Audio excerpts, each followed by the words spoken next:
अस्सलाम वालेकुम guys, welcome to solar design course lecture number 26। आज के हम इस लेक्चर में डिस्कस करेंगे first of all design of an off grid system.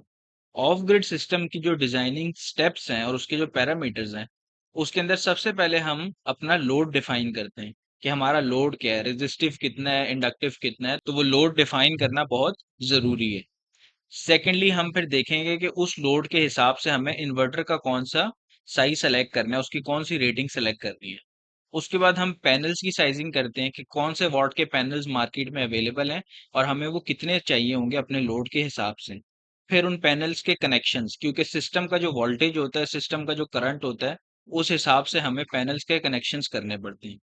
और फिर हम, क्योंकि ये ऑफ ग्रिड सिस्टम है, तो इसमें बैटरीज की यूटिलाइजेशन होती है, तो बैटरीज की साइजिंग करते हैं और उसको सिस्टम के वोल्टेज के हिसाब से कंपेटेबल करते हैं।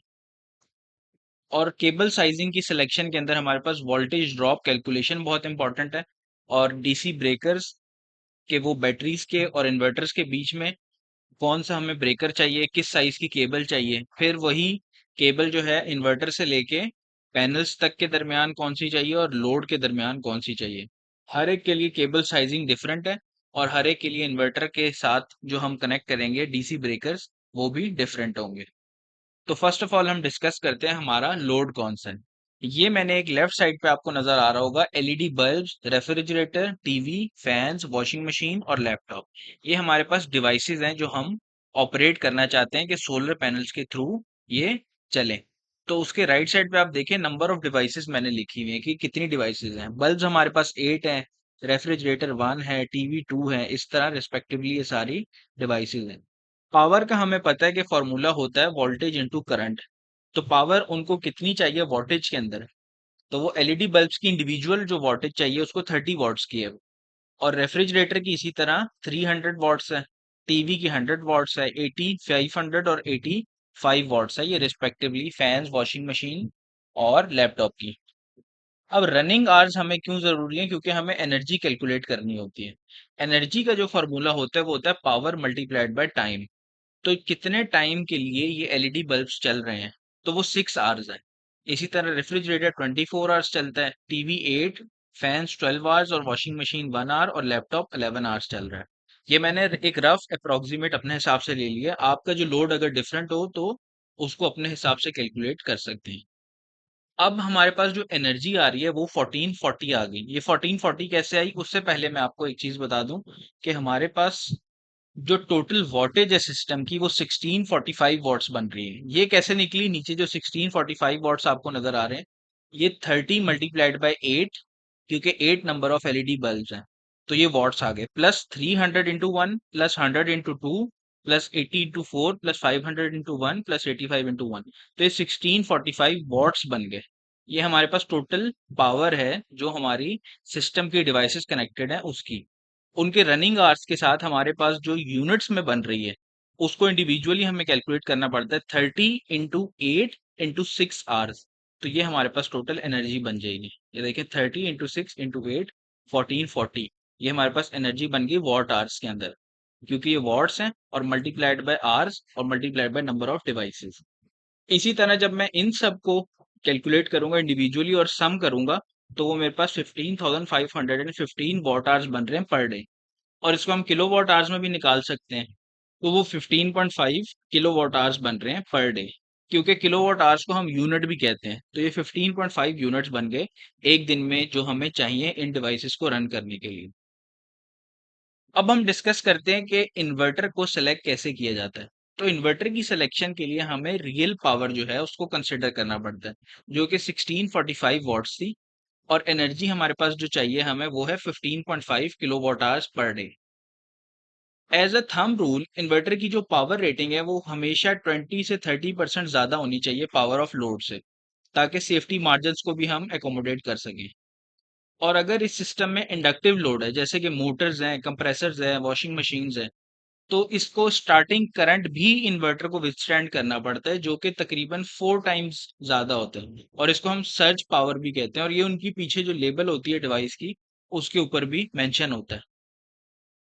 अब हमारे पास पावर हमें पता है 1645 वॉट्स है और energy 15.5 kilowatt hour per day है। इन्वर्टर की रेटिंग 1645 को मल्टीप्लाई कर दिया 1.3 से। 30% जब आपने उसको इंक्रीज किया तो वो बन गई 2138 वॉट्स।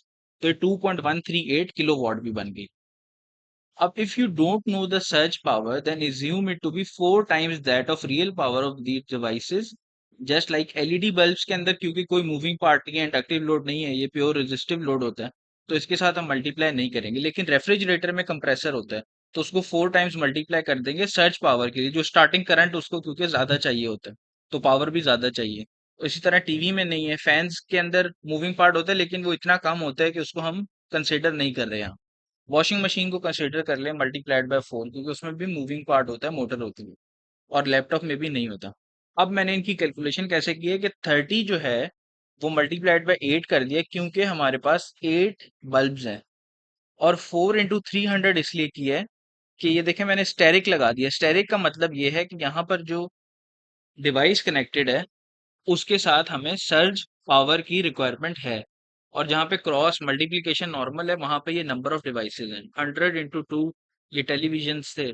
इसी तरह 80 into 4 फैंस है। ये वॉशिंग मशीन है 500 into 4, और ये 85 into 1 लैपटॉप होगा। तो इसी तरह इनको जब हम कैलकुलेट करेंगे तो 4045 किलोवाट, जो कि 4 किलोवाट्स बन रही है सर्ज पावर। अब हमारे पास हमें पता है कि 2.1 किलोवाट का हमें इन्वर्टर चाहिए था, लेकिन उसकी सर्ज पावर की जो कैपेसिटी है वो कम से कम 4 किलोवाट होनी चाहिए। तो हमने इन्वर्टर को सेलेक्ट किया 3 किलोवाट्स का, जो कि मार्केट में अवेलेबल है, और उसके अंदर सर्ज पावर की जो हैंडलिंग कैपेसिटी है वो 6 किलोवाट्स है। तो ये एक सिंगल फेज इन्वर्टर सेलेक्ट किया गया 3 किलोवाट्स का, और सर्ज पावर कैपेसिटी उसकी 6 किलोवाट है, जो कि हमारे सिस्टम के हिसाब से परफेक्ट है। हमारे पास हमें पता है कि लोड के अंदर जो हमें किलोवाट्स में एनर्जी चाहिए थी वो 15.5 थी। तो इसी तरह अब जब हम पैनल्स को साइज करेंगे तो पैनल्स को हम एनर्जी रिक्वायरमेंट के हिसाब से कैलकुलेट करते हैं। Energy requirements 15515 what hours per day थी। तो इसको भी हम 30% ज्यादा इंक्रीज कर देंगे ताकि हम फॉलो करें इंटरनेशनल एनईसी के स्टैंडर्ड्स को, और लॉसेस को केटर कर सके उसके अंदर। तो 15515 को जब मैं 30% इंक्रीज करूंगा तो ये बन जाएगी हमारे पास 20169 वॉट आवर्स पर डे। ये हमारी एनर्जी की रिक्वायरमेंट है। अब पैनल्स को इसके हिसाब से कैलकुलेट करने के लिए हमें पीक सन आवर्स चाहिए होते हैं, कि पर डे हमारे पास एक दिन के अंदर किसी एरिया में जहां पे आपने सोलर सिस्टम इंस्टॉल करना है वहां पे सनलाइट पीक आवर्स कितने ज्यादा दे रही है, मैक्सिमम प्रोडक्शन उसकी कितने घंटे तक अवेलेबल होगी सनलाइट की। तो ये डिफरेंट कलर्स की रिप्रेजेंटेशन आपको लेजेंड्स में नजर आ रही होगी लेफ्ट साइड पे। तो ये 1 से 2 आवर्स भी हैं, 2 से 3 आवर्स भी हैं, 3 से 4, 4 से 5 आवर्स। तो हम कंसिडर करेंगे दुबई को, लोकेशन को। तो दुबई में हमारे पास देखें 5 पीक सन आवर्स अवेलेबल है। इसी तरह जब हम इसको कैलकुलेट करेंगे तो हम 5 आवर्स को अपने माइंड में रखेंगे। अब पैनल्स की कैलकुलेशन के लिए हमें ये पता है कि एनर्जी की रिक्वायरमेंट जो पैनल से है वो हमें होनी चाहिए 20169 वॉट आवर्स पर डे। अब 20169 को डिवाइड कर दूंगा मैं पीक सन आवर्स से, जो कि 5 आवर्स थे। तो ये पावर हमें मिल जाएगी जो हमें पैनल से चाहिए, वो है 4033 वॉट्स। इसको डिवाइड बाय 1000 करें तो 4 किलोवाट हमें पावर चाहिए पैनल से पर डे के लिए। अब जो नंबर ऑफ पैनल्स हमने कनेक्ट करने हैं वो कितने हैं, कि total power needed per day upon power of individual panels. मैंने यहाँ पे सेलेक्ट किया है 585 वॉट्स का पैनल, और टोटल पावर 4033 वॉट्स है, तो हमें 6.89 जो कि 7 पैनल्स बनते हैं। तो हमें 7 पैनल्स चाहिए 585 वॉट्स के। अब पावर देख लें उसको दोबारा कैलकुलेट करके, तो 7 into 585 वो बन गया 4 kilowatts. Now we will discuss about the data sheet of inverter and panels.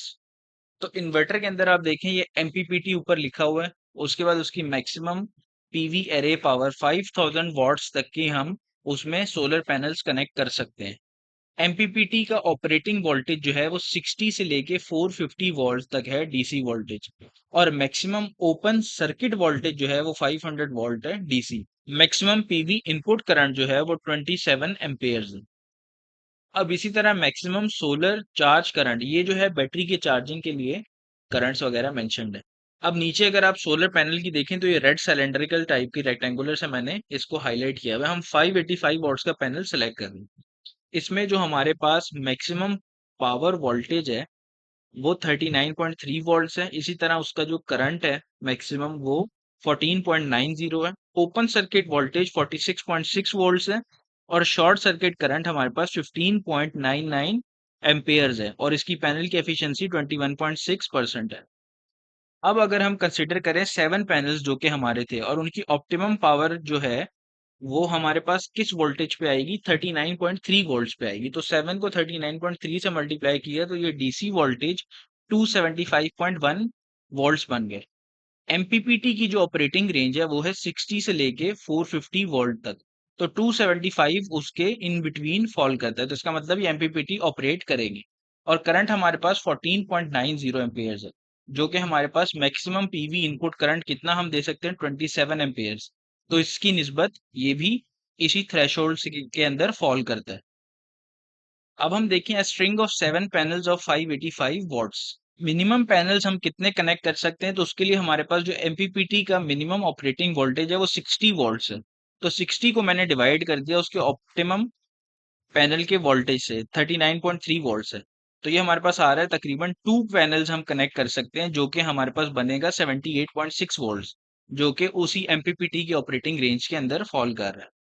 अब मैक्सिमम पैनल्स हम कितने कनेक्ट कर सकते हैं, तो मैक्सिमम पैनल की कनेक्शन के लिए हमारे पास एक चीज बहुत इंपॉर्टेंट है, वो ये है कि हमारे पास जो मैक्सिमम डीसी का एमपीपीटी का ऑपरेटिंग वोल्टेज है वो है 450 वोल्ट्स और पैनल के हमने वोल्टेज से उसको डिवाइड कर दिया।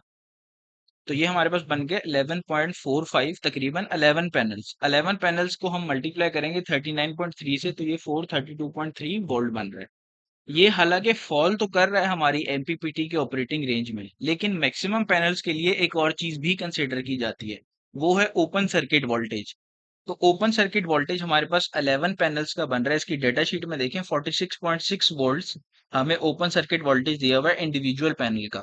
तो 11 से मल्टीप्लाई करें ये 512 वोल्ट्स बन गए। हालांकि हमारे पास maximum PV array open circuit voltage जो है वो 500 वोल्ट्स है, जो कि हम डीसी में कनेक्ट कर सकते हैं।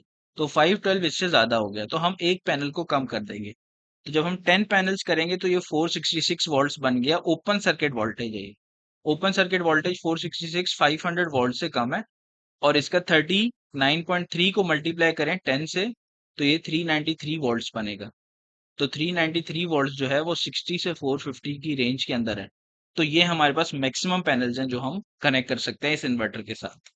नेक्स्ट हम डिस्कस करेंगे इसी तरह बैटरी की साइजिंग के ऊपर, क्योंकि ये ऑफ ग्रिड सिस्टम है तो इसमें हमें बैटरीज भी रिक्वायर्ड होती है। तो कॉन्सेप्ट अब आप समझ लें कि बैटरीज जो होती हैं वो हमारे पास मेजर्ड होती हैं या तो एम्पेयर आवर्स में या एमएएच में। ये अक्सर आपने टर्मिनोलॉजी सुनी होगी। अब 200 एम्पेयर आवर्स की बैटरी है वो एक लोड को ड्राइव कर सकती है। 200 एम्पेयर्स का अगर लोड की रिक्वायरमेंट है तो वो 1 आवर तक ड्राइव कर सकती है 200 एम्पेयर आवर की बैटरी। इसी तरह अगर वही लोड 20 एम्पेयर्स का हो जाए तो वो 10 आवर्स तक बैटरी उसको ड्राइव कर सकती है। इसी तरह अगर 10 एम्पेयर लोड चाहिए तो हमें 20 आवर्स तक के लिए वो उस लोड को ड्राइव कर सकती है। अब एमएएच में क्या होता है, फॉर एग्जांपल 600 एमएएच की बैटरी है तो वो क्या करेगी, 600 मिली एम्पेयर्स देगी आपको 1 आवर्स के लिए, या 6 एम्पेयर्स दे देगी आपको 1 आवर के लिए। क्योंकि मिली जो है वो डिवाइड कर देंगे हम 1000 से, तो 6 एम्पेयर बन जाएगा 1 आवर्स के लिए। ये होता है एमएच में और एम्पेयर आवर्स में डिफरेंस। इसी तरह अब हम अपने सिस्टम के लिए जो बैटरी सेलेक्ट करेंगे, हमें एनर्जी का पता है कि हमें एनर्जी चाहिए 20169 वॉट आवर्स पर डे।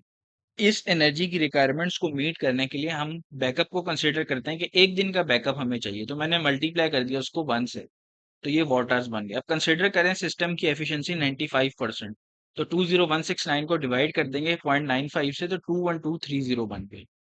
अब इसमें हमारे पास सिस्टम के दो वोल्टेजेस हैं, 12 वोल्ट और 24 वोल्ट। पहले हम डिस्कस करेंगे कि अगर हम सिस्टम वोल्टेज सेलेक्ट करते हैं 12 वोल्ट तो हमारी कैलकुलेशन किस हिसाब से होगी, और फिर हम डिस्कस करेंगे अगर हम सिस्टम वोल्टेज सेलेक्ट करते हैं 24 वोल्ट तो हमारी कैलकुलेशन किस हिसाब से होगी। इसी तरह ये 48 वोल्ट और 72 वोल्ट बड़े सिस्टम्स के लिए भी हम सेलेक्ट कर सकते हैं, लेकिन अभी हम दो को कंसिडर करेंगे ताकि कॉन्सेप्ट क्लियर हो जाए। तो अगर हम सेलेक्ट करते हैं 12 वोल्ट के सिस्टम को, तो मेरे पास एम्पेयर आवर्स का जो फॉर्मूला बनेगा वो ये पावर मेरे पास आ गई और डिवाइडेड बाय सिस्टम वोल्टेज मैंने 12 वोल्ट सेलेक्ट किया, तो मेरे पास एम्पेयर आवर बन रहे हैं 1769 एम्पेयर आवर्स। इसकी मुझे बैटरी चाहिए, तो इसकी साइजिंग करने के लिए कंसिडर करेंगे अब हम डेप्थ ऑफ डिस्चार्ज को। फॉर एग्जाम्पल हमने लिथियम आयन बैटरीज को कंसिडर किया है जिनका डेप्थ ऑफ डिस्चार्ज 80% होता है। तो रिक्वायर्ड एम्पेयर आवर्स हमारे पास कितने बनेंगे? जो करंट एम्पेयर आवर्स हैं उनको हम डिवाइड कर देंगे डेप्थ ऑफ डिस्चार्ज से। तो 1769 अपॉन 0.8 ये बन गया 2211 एम्पेयर आवर्स। 2211 एम्पेयर आवर्स की हमारे पास टोटल रिक्वायरमेंट है बैटरीज की, जो कि इतना हमें प्रोवाइड करें ताकि हम एनर्जी जो है 21230 वॉट आवर्स की रिक्वायरमेंट को मीट कर सकें। अब उसके लिए हमारे पास दूसरा तरीका ये भी है कि 2211 एम्पेयर आवर्स को 21.23 किलोवाट आवर्स पर डे के हिसाब से ड्राइव करना है। तो सिस्टम वोल्टेज हमने सेलेक्ट किया हुआ है 12 वोल्ट्स और 2211 एम्पेयर आवर्स, ये हमें चाहिए। और बैटरी का जो साइज मार्केट में अवेलेबल है वो है 12 वोल्ट और 100 एम्पेयर आवर्स, वो हमें प्रोवाइड कर रही है। तो इसके लिए हमें ये पता है कि सीरीज में वोल्टेज ऐड होता है और पैरेलल में करंट ऐड होता है। तो वोल्टेज तो हमारा सेम है, सिस्टम वोल्टेज भी 12 वोल्ट है और बैटरी का वोल्टेज भी 12 वोल्ट है। तो हमें सीरीज में तो कोई कनेक्शन करने की जरूरत नहीं है, पैरेलल में हमें कनेक्शन करने की जरूरत है क्योंकि हमने करंट को इंक्रीज करना है। 100 एम्पेयर आवर्स अगर पर बैटरी हमें प्रोवाइड कर रही है तो 2211 हमें चाहिए और 100 को डिवाइड कर देंगे उससे। तो 22.11 23 बैटरीज हमें पैरेलल में कनेक्टेड चाहिए ताकि हमारे पास 2211 एम्पेयर आवर्स रिसीव हो सके 12 वोल्ट सिस्टम वोल्टेज के साथ। इसी तरीके से हमें 23 वोल्ट्स की batteries should be connected in parallel. अब 2300 एम्पेयर आवर्स जो है वो ग्रेटर है 2211 ampere hours. So to achieve energy of 21230 watt hours per day or to get 21 units per day, we need 23 batteries of 12 volts and 100 ampere hours each, which must be connected in parallel.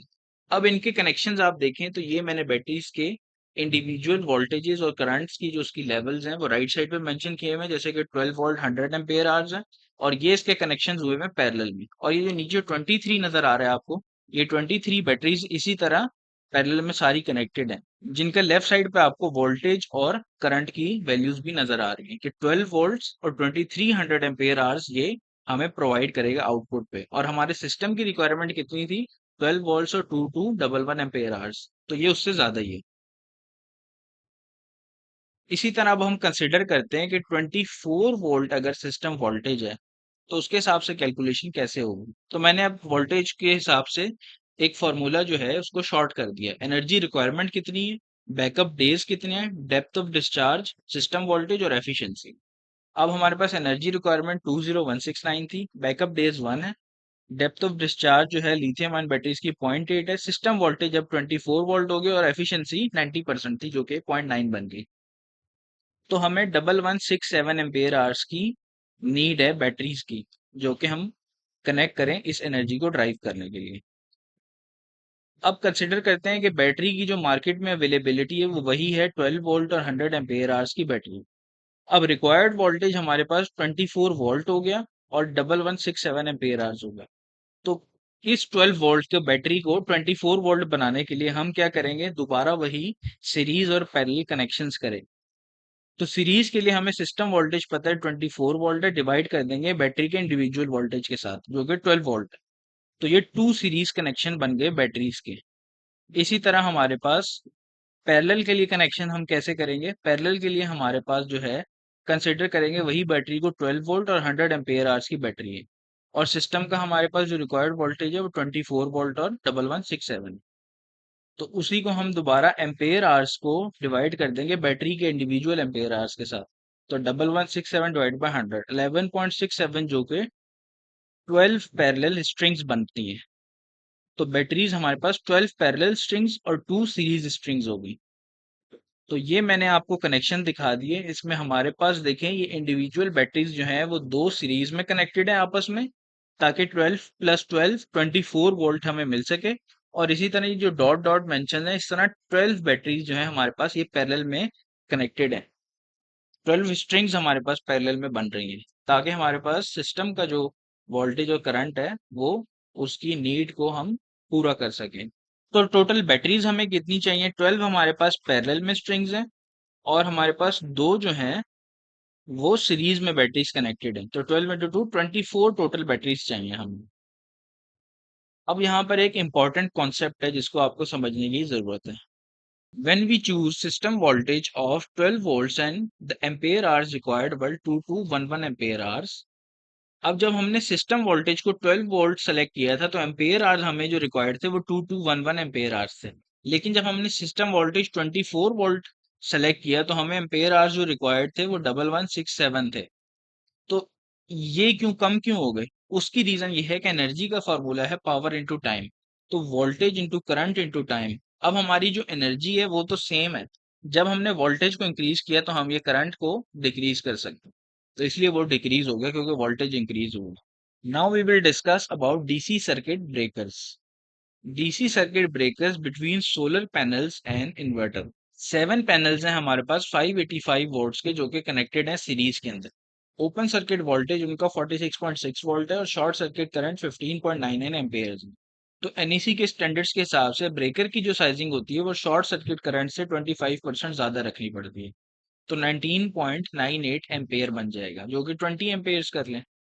और voltage जो है 46.6 volt से open circuit और 7 panels का है। तो 326 volt DC voltage बन गया। तो हम ब्रेकर सेलेक्ट करेंगे 20 एम्पेयर्स का और 600 डीसी वोल्टेज का। ये जो राइट साइड पे हमें मेंशन भी है। अब हम केबल की साइजिंग के लिए कंसिडर करते हैं सबसे पहले कि डीसी केबल हमें कौन सी चाहिए पैनल्स और इन्वर्टर्स के दरमियान। तो उसमें हमें एक्सएल पी इंसुलेशन को मैंने सेलेक्ट किया, पीवीसी को मैंने सेलेक्ट नहीं किया। तो 0.87 से 20 को डिवाइड कर देंगे तो एक्सएल पी इंसुलेशन के फैक्टर से करंट हमारे पास इंक्रीज हो गया। तो 22.98 एम्पेयर्स बन गए। अब केबल साइजिंग का ये हमारे पास टेबल है। इसके अंदर कंसिडर हमने ये भी करना है कि लेंथ कितनी है हमारी। तो 20 मीटर्स केबल की लेंथ है। और वोल्टेज ड्रॉप की कंसिडरेशन बहुत इंपॉर्टेंट है ताकि हमें सिस्टम के अंदर पावर को और हीटिंग लॉसेस वगैरह को कंसिडर करना पड़े। तो वोल्टेज ड्रॉप का फॉर्मूला है 2 × IRL। इसमें जो रेजिस्टेंस है वो ओहम्स पर मीटर में है और जो लेंथ है वो मीटर्स में और करंट जो है वो एम्पेयर्स में है। अब कंसिडर करें 2.5 mm स्क्वायर की केबल को। तो इसमें हमारे पास जो रेजिस्टेंस आ रही है वो यहाँ टेबल से देखें तो ये बन रही है 7.98 ओहम्स पर किलोमीटर। ये किलोमीटर के हिसाब से, तो इसको मीटर में कन्वर्ट करने के लिए डिवाइडेड बाय 1000 का फैक्टर भी इसमें इंट्रोड्यूस हो जाएगा। तो हमारे पास फॉर्मूला बन जाएगा 2 × I × L/1000। ये 2 का फैक्टर क्यों है? क्योंकि केबल जो है हमारे पास पूरे लूप में जो है हम कैलकुलेट करते हैं। अगर एक साइड पे हमारी केबल की लेंथ 20 मीटर्स है तो वो डबल होके बन जाएगी 40 मीटर्स। तो इस हिसाब से अब हम जब वोल्टेज ड्रॉप कैलकुलेट करेंगे तो वो 7.33 वोल्ट्स बन रहा है। अब अलाउेबल टॉलरेंस जो होती है वो 1.1 से 2% के दरमियान होती है। वैसे होती ये 3% है। जो डिजाइनिंग फैक्टर्स हैं उसके हिसाब से वोल्टेज ड्रॉप जो है आपका तकरीबन 3% तक टॉलरेट हो सकता है। लेकिन मैंने क्योंकि केबल की सिलेक्शन आपको सिखानी है तो उसके लिए मैंने 1 से 2% किया हुआ। तो अब परसेंटेज वोल्टेज ड्रॉप कितना बन जाएगा? 7.33 डिवाइडेड बाय 275। 275 क्यों की है? क्योंकि 39.3 वोल्ट ऑप्टिमम वोल्टेज है पर पैनल का। तो उसको मल्टीप्लाइड बाय 7 करें तो 275 7 पैनल्स का वोल्टेज बन गया और इंटू 100 कर दिया तो ये हमारे पास परसेंटेज आ गई 2.66% हमारे पास यहाँ पर आ गए।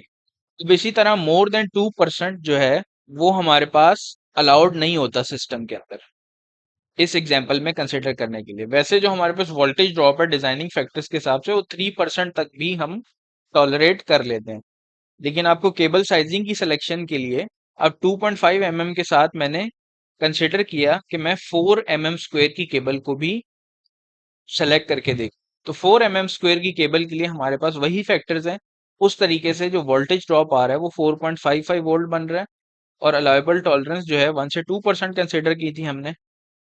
तो ये 4.55 के हिसाब से कैलकुलेट करेंगे तो ये 1.65% बन रहा है जो कि उस टॉलरेंस के अंदर फॉल कर रहा है। तो हम सेलेक्ट कर लेंगे 4 mm स्क्वायर की डीसी केबल को फ्रॉम पैनल्स टू इन्वर्टर। अब इसी तरह डीसी ब्रेकर सेलेक्ट करना पड़ेगा बैटरीज से इन्वर्टर के बीच में। तो बैटरीज का जो सिस्टम पैरामीटर है वो 24 वोल्ट है और 1200 एम्पेयर आवर्स है। करंट कितना फ्लो करेगा उसमें से 3000 वॉट्स का हमारे पास इन्वर्टर था और सिस्टम वोल्टेज 24 वोल्ट है तो 125 एम्पेयर्स का करंट फ्लो करेगा। इसको हम सेफ्टी मार्जिन के लिए 25% इंक्रीज कर देंगे, 156 एम्पेयर बन गया। तो डीसी ब्रेकर हमें चाहिए होगा 160 एम्पेयर्स का फ्रॉम बैटरीज टू इन्वर्टर। इन दोनों के दरमियान जो हमें सर्किट ब्रेकर चाहिए डीसी वो 160 एम्पेयर्स का चाहिए। इसी तरह डिस्टेंस ऑफ केबल हमने अब 5 मीटर्स ले लिया क्योंकि बैटरीज अमूमी तौर पे इन्वर्टर के बिल्कुल पास लगाई जाती है। और वोल्टेज ड्रॉप हमने यहाँ पे कंसिडर की है लेस देन 3%। तो 24 का 3% हम लें तो तकरीबन हमें जो वोल्टेज ड्रॉप बन रहा है वो 0.72 वोल्ट है। इतना हम अफोर्ड कर सकते हैं सिस्टम के अंदर। अब इसी तरह केबल्स को हम जब सेलेक्ट करेंगे तो वोल्टेज ड्रॉप का फॉर्मूला है 2 into I R L upon 1000। तो करंट हमारे पास 156 एम्पेयर था। कंसीडर करें हम 50 mm स्क्वायर की केबल को, ये स्टेबल से। अब वोल्टेज ड्रॉप देख 2 इंटू 156 इंटू 0.386 इंटू 5/1000। तो ये 0.6 वोल्ट बन रहा है। 0.6 वोल्ट से कम है जो कि हमने प्रीवियस स्लाइड में देखा है। तो हम सेलेक्ट कर लेंगे 50 mm स्क्वायर की केबल को। अब यहाँ पर आप देखें तो तीन फैक्टर्स अवेलेबल हैं। ये है सिंगल केबल इन एयर। ये अगर सिंगल केबल आपने यूज की और वो एयर में है, सस्पेंडेड है, तो उसके अंदर ये करंट की कैपेसिटी फ्लो करेंगे। अगर वही केबल सरफेस पे रख दें तो वो करंट की कैपेसिटी थोड़ी कम हो जाएगी।